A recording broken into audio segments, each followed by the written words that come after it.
तर हे बघा, आता तैवान पिंगचा शेंडा मारणं आपण ज्याला म्हणतो ते कसं करायचं असतं. तर आता हे बघा, हे झाड आहे पूर्ण असं.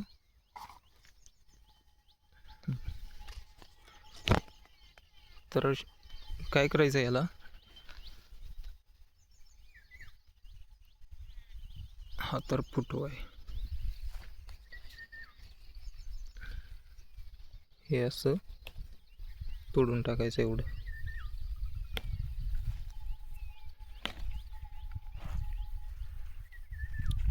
तर याचा फायदा काय होईल की इथून ह्या पानांच्या मधून असे फुटवे निघायला चालू होतील. मग इथं 2चे 4 असे फुटवे होत जातील.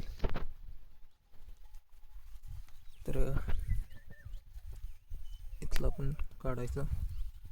प्रत्येक फांदी जी सरळ लांब वाढत चालली ना त्याला स्टॉप द्यायचा असं.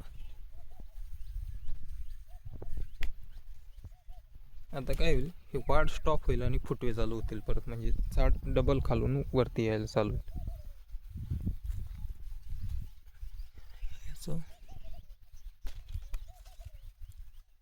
हे छोटेले फुटवे, त्यामुळे यांचे नाही काढले तरी चालतं.